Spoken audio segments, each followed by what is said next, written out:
Today we are going to explain a movie named Enola Holmes 2. The movie starts with Enola running from the local police. As she gets into a closed street, she explains how it all started. Enola had started her own detective agency but does not manage to get any cases. Her mother is on the run and her lover, Tewkesbury, is on his crusade for reforms in England. One day, a girl named Bessie comes to Enola and asks her to locate Sister Sarah's case.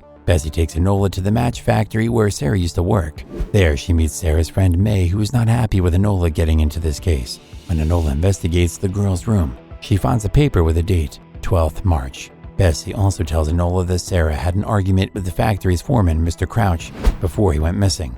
The next day, Enola gets into the factory posing as a worker. She sneaks into the Crouch's office, where he sees the factory owner in a meeting with Treasury Minister Charles McIntyre and his secretary Mira Troy. In the office, Enola finds a book with some missing pages. She also notices red matches instead of white matches there. In the next scene, Enola can be seen following May to a theater where Sarah and May work as a side hustle. In the theater, Enola gets confronted by May, but she doesn't get any information from her. Later, Enola bribes the theater manager, who tells Enola about Sarah's secret lover. He also gives Enola a poem that was sent by the lover to Sarah. On her way back, Enola notices that someone is following her. Meanwhile, she bumps into her brother Sherlock, who is being kicked out of a pub. Enola takes Sherlock to his home, where she finds Sherlock working on a new case. In the morning, Sherlock deduces that Enola is working in a match factory after noticing residue on her fingernails. Sherlock becomes concerned about Enola getting into trouble. Later, we see Enola meeting Tewkesbury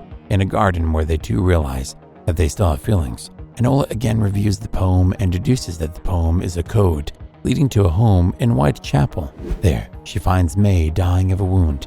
Enola, who accuses her of murder. Enola escapes to Sherlock's home and deduces that Sarah's lover will be at a ball hosted by the Lion family.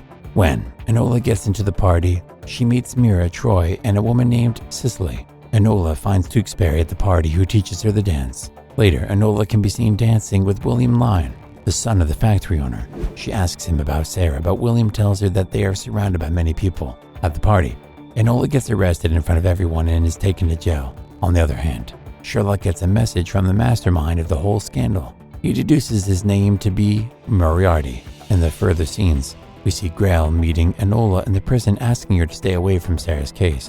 Enola realizes that someone powerful is behind this scandal. Later, we see Enola escaping the prison with her mother, Eudoria's help. Enola goes to Bessie's home, where she inspects the flowers and also finds the white matchsticks there. She deduces that the white matchsticks containing phosphorus is killing the girls at the factory. She decides to do the Tewkesbury, and for this, help with the case. When Enola gets to meet Tewkesbury, she sees him with Cicely.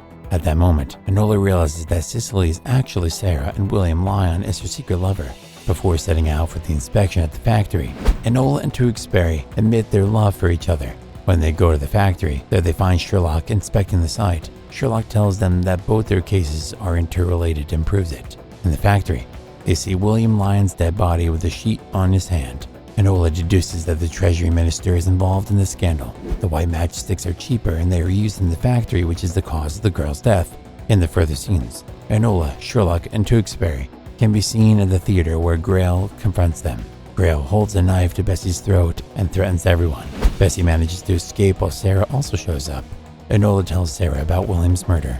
Afterward, Grail and his goons get into a fight with Sherlock and Tewkesbury. During the fight, Grail dies in a thrilling scene while he tries to catch Enola. Meanwhile, McIntyre shows up with Lestrade. Sherlock explains everything to all of them. He concludes that Mira Troy, aka Moriarty, is the mastermind behind this scandal. He says that Mira was blackmailing McIntyre and the Lyons while, and when William got to know about the case, she killed him.